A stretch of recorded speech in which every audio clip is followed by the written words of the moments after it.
Hi friends, നമ്മൾ കഴിഞ്ഞ ക്ലാസ്സിൽ വൈദ്യുത പ്രവാഹത്തിന്റെ ഫലങ്ങളെ കുറിച്ച് കുറച്ച് പഠിച്ചായിരുന്നു.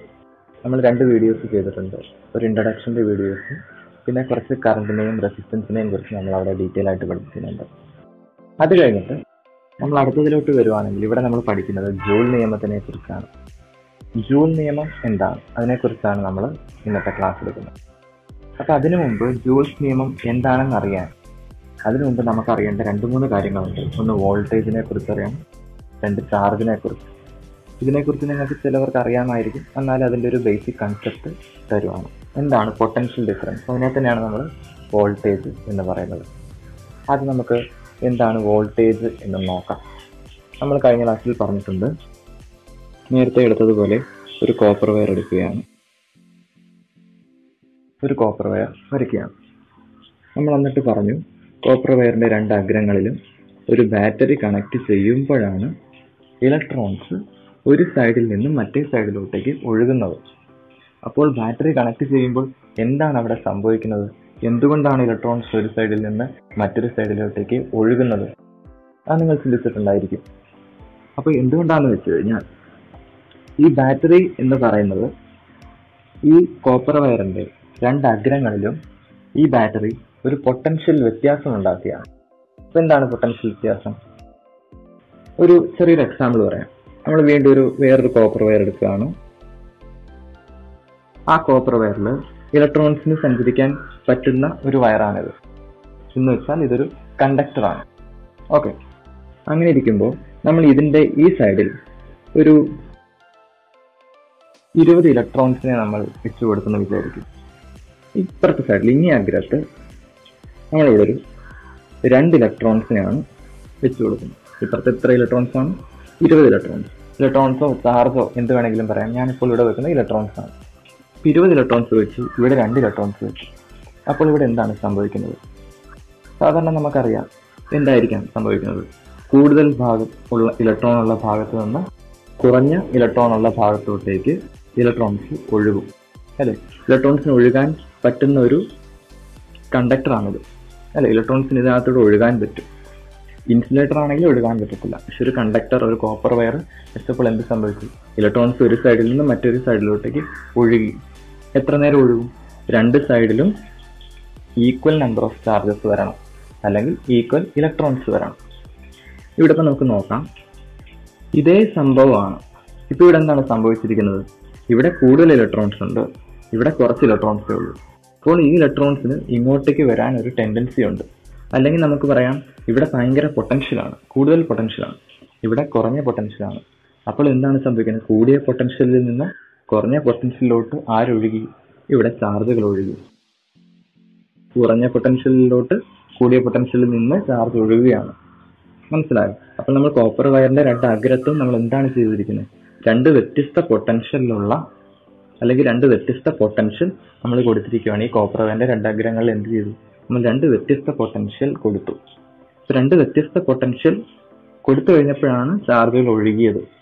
അപ്പൊ 2 വ്യത്യസ്ത പൊട്ടൻഷ്യൽ കൊടുക്കാൻ പറ്റിയ ഒരു ഉപകരണമാണ് ബാറ്ററി. ബാറ്ററി ആക്ച്വലി എന്താണ് ചെയ്യുന്നത്? ബാറ്ററിയുടെ 2 അഗ്രങ്ങളുണ്ട്. ആ 2 അഗ്രങ്ങളിലും എന്താണ് സംഭവിക്കുന്നത്? ആ 2 അഗ്രങ്ങളും നമ്മൾ കോപ്പർ വയറിന്റെ ഒരു സൈഡിലും മറ്റേ അഗ്രം കോപ്പർ വയറിന്റെ ഇപ്പുറത്തെ സൈഡിലും കണക്ട് ചെയ്തു. അപ്പോൾ ഈ സൈഡിൽ നമ്മൾ കൂടുതൽ ഇലക്ട്രോണിനെ കൊടുക്കുന്നു, ഈ സൈഡിൽ കുറച്ച് ഇലക്ട്രോൺസേ വരുന്നുള്ളൂ. അപ്പോൾ ഇലക്ട്രോൺസ് എന്ത് സംഭവിക്കും? കൂടിയ ഭാഗത്ത് നിന്ന് കുറഞ്ഞ ഭാഗത്തോട്ടേക്ക് ഒഴുകും. അപ്പം ഇലക്ട്രോൺസിന്റെ ഒഴുക്ക് സംഭവിച്ചു. ആ ഇലക്ട്രോൺസിന്റെ ഒഴുക്കിനെയാണ് നമ്മൾ എന്ത് പറയുന്നത്? കറണ്ട് എന്ന് പറയുന്നത്. അപ്പോൾ എല്ലാവർക്കും മനസ്സിലായെന്ന് വിചാരിക്കുന്നു. എന്താണ് പൊട്ടൻഷ്യൽ വ്യത്യാസം? പൊട്ടൻഷ്യൽ വ്യത്യാസം കൊടുത്തു കഴിഞ്ഞാലേ എന്ത് സംഭവിക്കത്തുള്ളൂ? ഇലക്ട്രോൺസിന്റെ ഒഴുക്ക് സംഭവിക്കത്തുള്ളൂ, അല്ലെങ്കിൽ അവിടെ എന്തുണ്ടാകത്തുള്ളൂ? കറണ്ട് ഉണ്ടാകത്തുള്ളൂ. അപ്പോൾ നമുക്ക് വേണമെങ്കിൽ കൂടിയ വോൾട്ടേജ് വെക്കാം. കൂടിയ വോൾട്ടേജ് വെച്ച് കഴിഞ്ഞാൽ അവിടെ എന്ത് സംഭവിക്കും? വോൾട്ടേജ് കൂടുന്നതിനനുസരിച്ച് ഇലക്ട്രോൺസിന്റെ സ്പീഡും കൂടും, അല്ലെങ്കിൽ ഇലക്ട്രോൺസിന്റെ ഒഴുക്കും കൂടും. വോൾട്ടേജ് കൂടുതലാണെന്ന് പറഞ്ഞു കഴിഞ്ഞാൽ അതിന്റെ അർത്ഥം നമ്മൾ 2 അഗ്രങ്ങളിൽ എന്ത് ചെയ്യുന്നു? അവിടുത്തെ പൊട്ടൻഷ്യലിന്റെ അളവ് കൂട്ടുന്നു. അപ്പോൾ നമ്മൾ വോൾട്ടേജിനെ കുറിച്ച് പറഞ്ഞു. വോൾട്ടേജിന്റെ യൂണിറ്റ് നമ്മൾ വോൾട്ട് എന്നാണ് പറയുന്നത്. വോൾട്ടേജിന്റെ യൂണിറ്റ് വോൾട്ട്. അതുപോലെ നമ്മളിപ്പോൾ ചാർജ് എന്താണെന്ന് വെച്ച് കഴിഞ്ഞാൽ അതിന്റെ യൂണിറ്റ് നമ്മൾ കുളം, COULOMB, കുളമ്പാണ്. ചാർജിൻ്റെ യൂണിറ്റ്. അതിനെ നമ്മൾ സി വെച്ചിട്ടാണ് പറയുന്നത്. ഓക്കെ, ചാർജ് എന്ന് പറഞ്ഞാൽ നമ്മളിപ്പോൾ 2-3 ചാർജുകളെ കുറിച്ച് പഠിച്ചായിരുന്നു. നെഗറ്റീവ് ചാർജുള്ള ഇലക്ട്രോൺസ് ഉണ്ട്, പോസിറ്റീവ് ചാർജുള്ള പ്രോട്ടോൺസ് ഉണ്ട്, അങ്ങനെയുള്ള കുറേ ചാർജുകളുണ്ട്. നമ്മൾ ഇവിടെ എല്ലാം പഠിച്ചത് ഇലക്ട്രോൺസിനെ കുറിച്ചാണ്. ഓക്കെ, ഇപ്പോൾ ചാർജ് നമ്മൾ അതിൻ്റെ ടേം ഏതാണ്? ക്യൂ വെച്ചിട്ടാണ് ഇതിനെ പറയുന്നത്. സിമ്പിൾ ക്യൂ ആണ്, അതിൻ്റെ യൂണിറ്റ് കുളമ്പ്, സി ആണ്. നമ്മൾ കഴിഞ്ഞ ക്ലാസ്സിൽ പഠിച്ച 2-3 ടേംസ് ഉണ്ടല്ലോ, അത് ഏതൊക്കെയായിരുന്നു? കറണ്ടിനെ നമ്മൾ ഐ വെച്ചിട്ടാണ് പറയുന്നത്. അതിൻ്റെ യൂണിറ്റ് എന്താണ്? Unit ampere. എ വെച്ചിട്ടാണ് അതിൻ്റെ യൂണിറ്റ് പറയുന്നത്. വേറെ നമ്മൾ പഠിച്ചായിരുന്നു റെസിസ്റ്റൻസ്. റെസിസ്റ്റൻസിൻ്റെ യൂണിറ്റ് എന്താണ്? റെസിസ്റ്റൻസിൻ്റെ യൂണിറ്റ് ഓം എന്നാണ് പറയുന്നത്. ഓക്കെ, അപ്പോൾ നമ്മൾ ബേസിക് ആയിട്ടുള്ള എല്ലാ കാര്യങ്ങളും പഠിച്ചു കഴിഞ്ഞു. ഇനി നമുക്ക് നേരെ എങ്ങോട്ടേക്ക് പോകാം? Joule's law. അപ്പോൾ ജൂൾസ് ലോ അറിയണമെങ്കിൽ നിങ്ങൾ ഇത്രയും കാര്യം ബേസിക് ആയിട്ട് പഠിച്ചാൽ നമുക്ക് കുറച്ചുകൂടെ നന്നായിട്ട് ജൂൾസ് ലോയിൽ മനസ്സിലാക്കാൻ സാധിക്കും. വോൾട്ടേജ് വി, പൊട്ടൻഷ്യൽ ഡിഫറൻസ് ഒന്നും പറയാം, വോൾട്ടേജ് എന്നും പറയാം.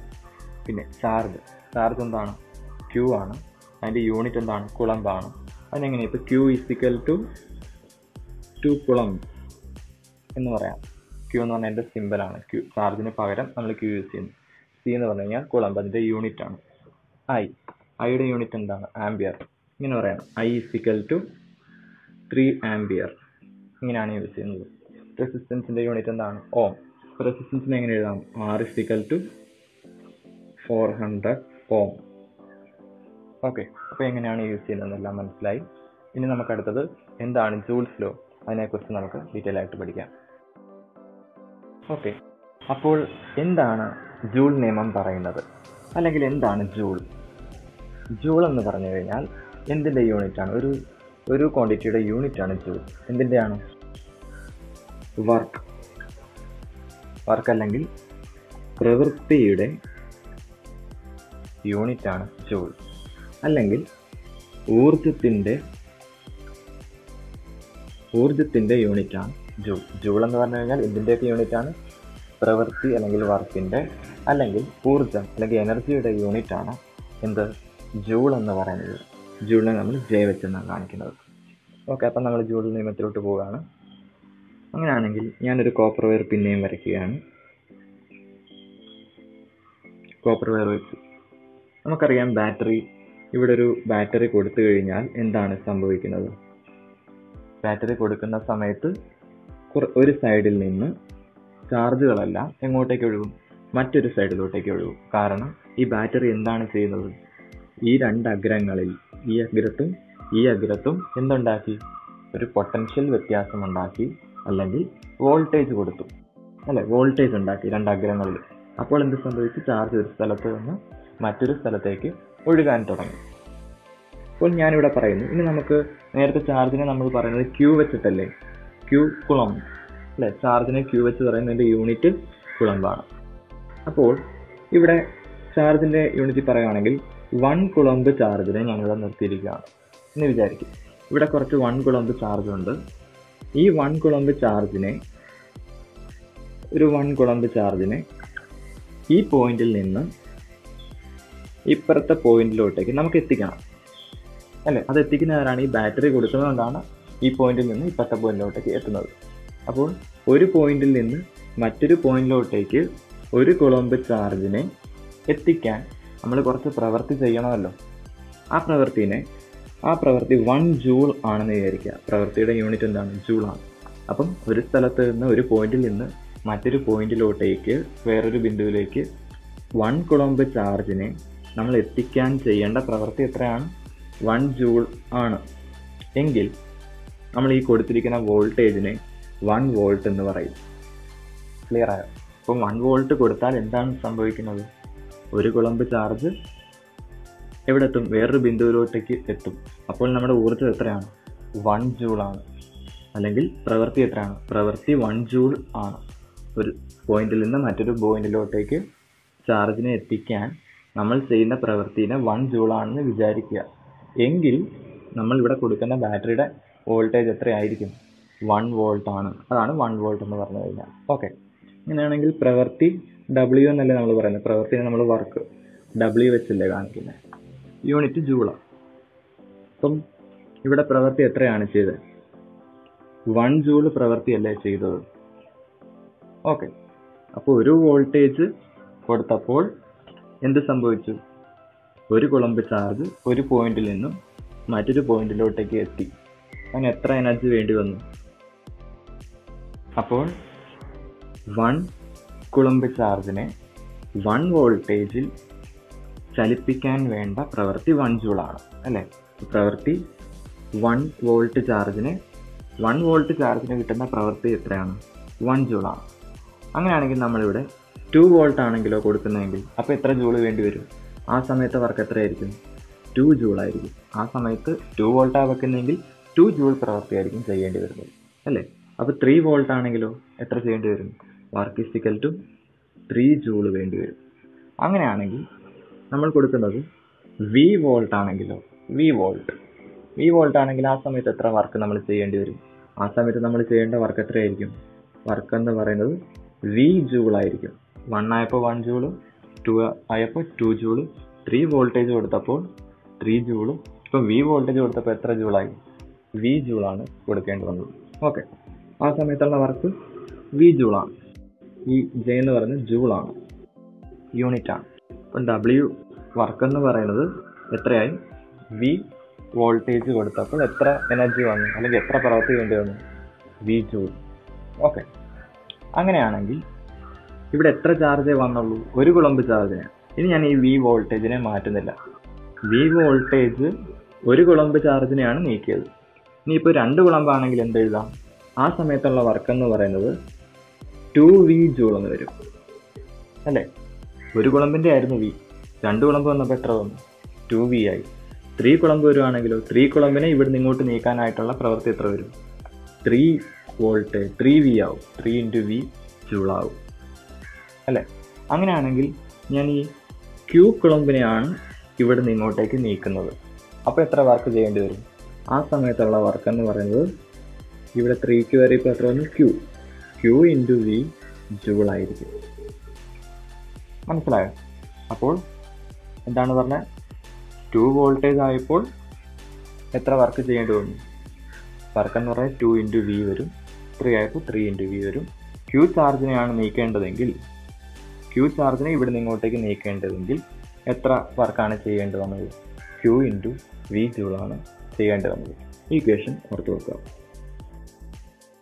അപ്പോൾ ഇതെന്താണ് പറയുന്നത്?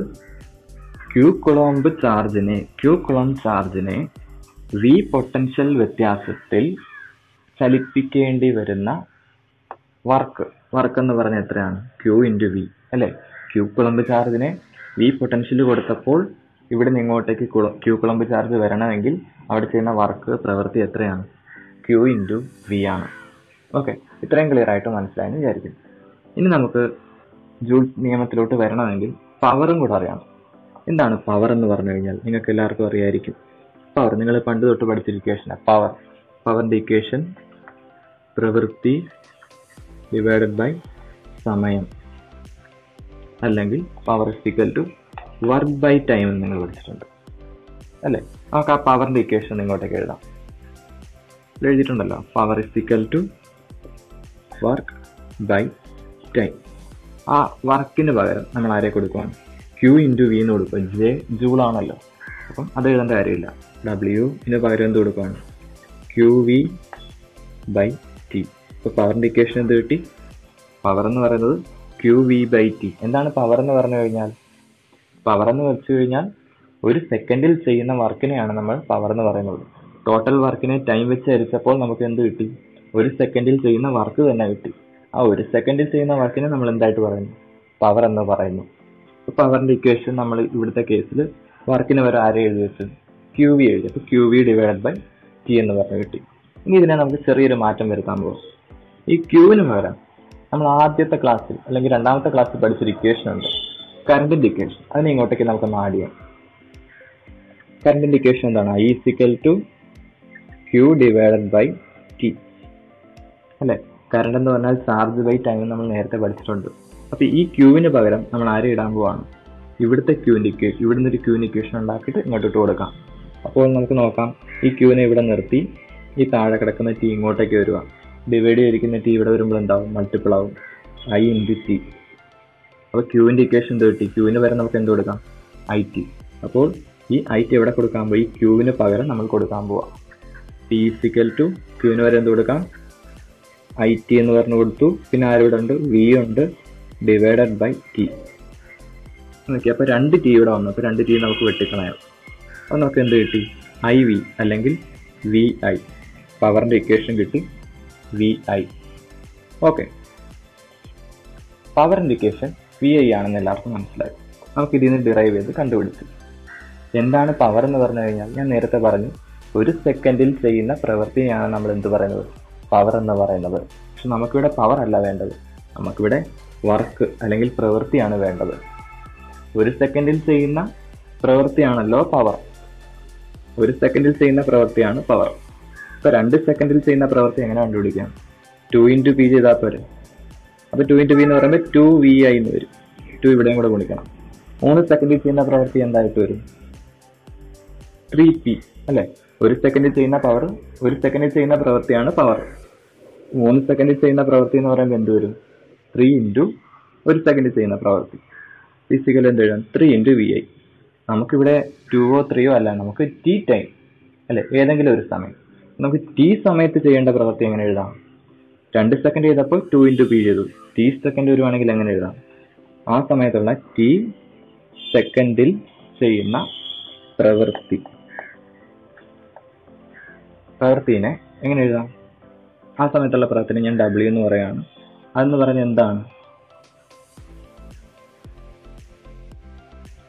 ടി × p എന്ന് എഴുതും അല്ലെ. ഇവിടെ 2p എന്ന് എഴുതിയപ്പോൾ 2 സെക്കൻഡ് ആയപ്പോൾ 2p, 3 സെക്കൻഡ് ആയപ്പോൾ 3p. ഇവിടെ എത്രയാണ്? ടി സെക്കൻഡ് ആയപ്പോൾ TP എന്ന് കൊടുത്തു. അതിനെ തിരിച്ചെഴുതാം, p × t എന്ന് എഴുതാം. t × t രണ്ടും എഴുതാം. pt എന്ന് പറഞ്ഞ ഇക്വേഷൻ എന്തായിട്ട് വരും? ടി എവിടെയും കൂടെ ഗുണിക്കണം, ഇവിടെ കൊണ്ട് ഗുണിക്കുക. ടി × vi എന്ന് വരും. 2 × vi ചെയ്തു, 3 × vi ചെയ്തു. ടി സമയപ്പോൾ ഇവിടെ എന്ത് വരണം? T × vi. ടി × vi അല്ലെങ്കിൽ ടീനെ നമുക്ക് അവസാനം എഴുതാം, VIT.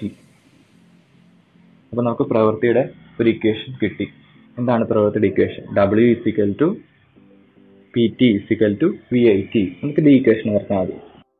അപ്പോൾ ഇവിടുത്തെ വർക്കിന്റെ ഇക്വേഷൻ നമുക്ക് എന്ത് കിട്ടി? വർക്ക് W = VIT എന്ന് പറഞ്ഞൊരു ഇക്വേഷനാണ് ഇവിടെ കിട്ടിയിരിക്കുന്നത്. ഓക്കെ,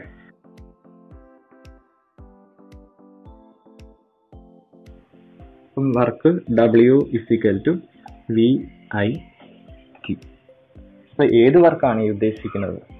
നമ്മൾ ഇവിടെ പറഞ്ഞ വർക്ക്. ഇവിടെ V വോൾട്ടേജ് കൊടുത്തപ്പോൾ Q കുളമ്പ് ചാർജ് ഒരു പോയിന്റിൽ നിന്ന് മറ്റൊരു പോയിന്റിലോട്ടേക്ക് എത്തിയപ്പോൾ ഇവിടെ ഉണ്ടായ വർക്ക്, അല്ലെങ്കിൽ ഈ ചാർജിന് കിട്ടിയ, ഈ ചാർജ് ചെയ്ത വർക്ക്, ഈ കുളമ്പ് ചാർജ് ചെയ്ത വർക്ക് എത്രയാണ്? ആ വർക്കാണ് VIT അല്ലെ. ഇത് പക്ഷേ എന്തായിട്ട് ഇവിടെ മാറും? കുറെ നേരം ഇതിനകത്തൂടെ കയറി പോകുമ്പോൾ നമ്മൾ നേരത്തെ പറഞ്ഞായിരുന്നു, ഇവിടെ റെസിസ്റ്റൻസ് ഉള്ളത് കൊണ്ട് ഇവരെല്ലാം അങ്ങോട്ടും ഇങ്ങോട്ടും കൂട്ടിയിടിച്ച് എന്തായിട്ട് മാറുന്നു? ഹീറ്റായിട്ട് മാറുന്നു. അപ്പം ഈ വർക്ക് ഇവിടെ എന്തായിട്ട് മാറി? ഹീറ്റായിട്ട് മാറി. അപ്പം നമുക്ക് ഈ വർക്കിനെ എന്ത് ഊർജ്ജമായിട്ട് മാറി എന്ന് പറയാം? ഹീറ്റ് എനർജി ആയിട്ട് മാറി, താപോർജ്ജമായിട്ട് മാറി. അപ്പം വർക്കിന് വരെ നമ്മൾ H എന്ന് കൊടുക്കണം. H = VIT. ഇതാണ് നമ്മൾ പഠിക്കുന്ന ജൂൾ നിയമം. എല്ലാവരും ഒന്നും കൂടി ഇത് റീവൈൻഡ് ചെയ്ത് കാണണം. അപ്പോൾ നന്നായിട്ട് മനസ്സിലാക്കുക. എന്തെങ്കിലും ഡൗട്ട് ഉണ്ടെങ്കിൽ ചോദിക്കുക. ഇനി ഇതിൽ നിന്ന് നമ്മൾ ഒരു 2 ഇക്വേഷനും കൂടെ ഉണ്ടാക്കുന്നുണ്ട്, അത് നമുക്ക് നോക്കാം. ഓക്കെ, അപ്പോൾ നമുക്ക് H = VIT എന്ന് പറഞ്ഞൊരു ഇക്വേഷൻ കിട്ടി. H എന്ന് പറഞ്ഞു കഴിഞ്ഞാൽ താപോർജ്ജമാണ്. എവിടെ ഉണ്ടായ താപോർജ്ജം? നമ്മൾ നേരത്തെ പറഞ്ഞ ആ കോപ്പർ വയറിൽ Q കുളമ്പ് ചാർജ് ഒഴുകി വരുമ്പോൾ നമ്മളിവിടെ V വോൾട്ടേജ് ആണ് ബാറ്ററി കൊടുത്തിരിക്കുന്നതെങ്കിൽ, ഇവിടെ കൂടെ ഒഴുകുന്ന കറണ്ട് I ആണെങ്കിൽ, ചാർജിന്റെ ഒഴുക്കിനെയാണല്ലോ കറണ്ട് എന്ന് പറയുന്നത്, I എന്ന് പറഞ്ഞ കറണ്ട് T സമയം കൊണ്ടാണ് ഒഴുകി ഇപ്പുറത്തെത്തുന്നത്. അല്ലെങ്കിൽ T സമയം നമ്മളിങ്ങനെ നോക്കുവാണ്. T സമയം കഴിയുമ്പോൾ അവിടെ ഉണ്ടാകുന്ന താപോർജ്ജം ഫിസിക്കൽ എത്രയാണ്? VIT. ഓക്കെ, ഇനി നമ്മൾ ഇതിന് വേറൊരു ഇക്വേഷൻ കൂടെ ഉണ്ടാക്കാം. നമ്മൾ പണ്ട് ഓംസ് ലോ പഠിച്ചിട്ടുണ്ട്. നിങ്ങൾ ഓംസ് ലോ, ഓം നിയമം എന്താണ്? V = IR. വോൾട്ടേജ് എന്ന് പറഞ്ഞു കഴിഞ്ഞാൽ കറണ്ട് ഇൻറ്റു റെസിസ്റ്റൻസ് ചെയ്ത് എന്ത് കിട്ടും? വോൾട്ടേജ്. നമ്മൾ ഓംസ് ലോ എന്ന് പറഞ്ഞ ഇക്വേഷൻ പണ്ട് നിങ്ങൾ 8ാം ക്ലാസ്സിലോ 9ാം പഠിച്ചിട്ടുണ്ട്. ഇതാണ് ഓംസ് ലോ. നമ്മളിവിടെ ഓരോ ടേമിനും ഇതിൽ നിന്ന് ഓരോ ഇക്വേഷൻ ഉണ്ടാക്കിയിട്ട് കൊടുക്കും. നമുക്ക് സിമ്പിളായിട്ട് വേറൊരു ഇക്വേഷൻ ഡെവലപ്പ് ചെയ്യാൻ പറ്റും. നോക്കാം. എച്ച് ഇസിക്കൽ ടു, ആദ്യം ഞാനിവിടെ വിക്ക് പകരം ഇവിടുന്ന് IR എന്ന് പറഞ്ഞ സാധനം ഇട്ട് കൊടുക്കുകയാണ്. എന്ത് വരും?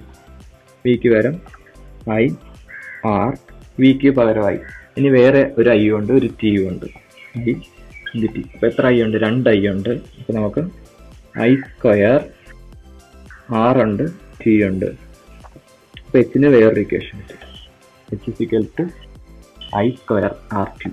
ഒന്നാമത്തെ equation H is equal to VIT, രണ്ടാമത്തെ equation H is equal to I² RT. ഇത് രണ്ടിന്റെയും വില സെയിം ആയിരിക്കും. നമ്മളിപ്പോൾ ജസ്റ്റ് എന്ത് ചെയ്തേ ഉള്ളൂ? ഒരു ടേം മാറ്റി വേറെ ഇക്വേഷൻ ഇട്ട് കൊടുത്തേ ഉള്ളൂ. ഓക്കെ, ഒരു ഇക്വേഷൻ കൂടെ ഉണ്ട്. ഞാൻ ഈ ഇക്വേഷൻ ഒന്നും കൂടെ എടുത്ത് എഴുതുകയാണ്. H ഇസിക്കൽ ടു VIT ഒന്നും കൂടെ എടുത്ത് എഴുതുകയാണ്. നേരത്തെ വിക്ക് പകരമാണ് കൊടുത്തത്. ഇനി ഞാൻ ഇതിൽ നിന്ന് ഐയുടെ ഇക്വേഷൻ ഉണ്ടാക്കുമ്പോൾ ഐയുടെ ഇക്വേഷൻ എന്ത് വരും? I is equal to R into ചെയ്തിരിക്കുകയാണ്. ഇവിടെ വരുമ്പോൾ ഡിവൈഡഡ് ബൈ വരും, V/R.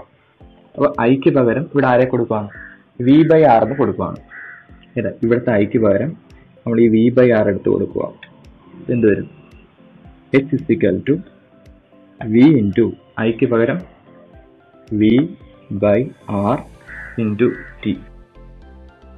ഓക്കെ, ഇപ്പം നോക്കിയാൽ മുകളിൽ എത്ര V ഉണ്ട്? 1, 2. V into V². മുകളിൽ ഒരു T ഉണ്ട്, V² T. താഴെ ഒരു R ഉണ്ട്, R. H is equal to V² T/R. ഈ 3 ഇക്വേഷനും നിങ്ങൾ പുറത്ത് വെക്കുക. കാരണം നമുക്ക് ഡിഫറെൻറ്റ് പ്രോബ്ലംസ് വരുമ്പോൾ ചില ടേംസ് കാണത്തില്ല. ഈ ഇക്വേഷൻ നോക്കുകയാണെങ്കിൽ ഈ ഹീറ്റിനകത്ത് ഐയുടെ വില തന്നിട്ടില്ല. അപ്പോൾ കറണ്ടിൻ്റെ വില തന്നിട്ടില്ലെങ്കിൽ നമുക്ക് ഈ ഇക്വേഷൻ ഉപയോഗിക്കാം. ഓക്കെ, ഇതിനകത്ത് ആരെയാ തരാത്ത? വോൾട്ടേജിനെ തന്നിട്ടില്ല. വോൾട്ടേജിൻ്റെ വില തന്നിട്ടില്ല. ബാക്കി ഈ 3 പേരും ഉണ്ടെങ്കിൽ നമുക്ക് ഈ ഇക്വേഷൻ യൂസ് ചെയ്യാം. ഇവിടെയോ? ഇവിടെ റെസിസ്റ്റൻസ് തന്നിട്ടില്ല. റെസിസ്റ്റൻസ് തരാതെ ബാക്കി 3 പേരും ഉണ്ടെങ്കിൽ നമുക്ക് ഏത് ഇക്വേഷൻ ഉപയോഗിക്കാം? ഈ ഇക്വേഷൻ ഉപയോഗിക്കാം. ഇതാണ് ജൂൾസ് ലോ. ജൂൾ നിയമം പറയുന്നത് ഈ ഇക്വേഷൻ വെച്ചിട്ടാണ്. ഈ ഇക്വേഷൻ നോക്കി, ഇവിടെ ഉണ്ടാകുന്ന താപോർജത്തിന്റെ അളവ് എന്താണ്? വൈദ്യുത പ്രവാഹ തീവ്രതയുടെ വർഗം. വൈദ്യുത പ്രവാഹ തീവ്രത കറണ്ട്. ഈ കറണ്ടിന്റെ വർഗത്തിന്റെയും R എന്താണ്? ആ കോപ്പറിന്റെ റെസിസ്റ്റൻസ്, അതിന്റെ റെസിസ്റ്റൻസിന്റെ അല്ലെങ്കിൽ പ്രതിരോധത്തിന്റെയും T, അതിൽ കൂടി വൈദ്യുതി ഒഴുകുന്ന സമയത്തിന്റെയും എന്തായിരിക്കും? പ്രോഡക്റ്റ് ആയിരിക്കും, അല്ലെങ്കിൽ ഗുണനമായിരിക്കും. കണ്ടോ? അത് നമ്മുടെ ടെക്സ്റ്റിലെ ഡെഫിനേഷൻ അതേപോലെ തന്നെ കിടപ്പുണ്ട്. വൈദ്യുത പ്രവാഹ തീവ്രതയുടെ എന്ത്? വർഗത്തിന്റെയും പ്രതിരോധത്തിന്റെയും, ആ ചാലകത്തിന്റെ പ്രതിരോധത്തിന്റെയും അതിലൂടെ വൈദ്യുതി ഒഴുകുന്ന സമയത്തിന്റെയും ഗുണനഫലത്തിന് തുല്യമായിരിക്കും എന്ത്? ഇവിടെ ഉണ്ടാകുന്ന താപോർജ്ജം. ഇതാണ് ജൂൾ നിയമം. എല്ലാവർക്കും മനസ്സിലായെന്ന് കരുതുന്നു. എന്തെങ്കിലും ഡൗട്ട് ഉണ്ടെങ്കിൽ താഴെ കമൻ്റ് ആയിട്ട് ചെയ്യേണ്ടതാണ്.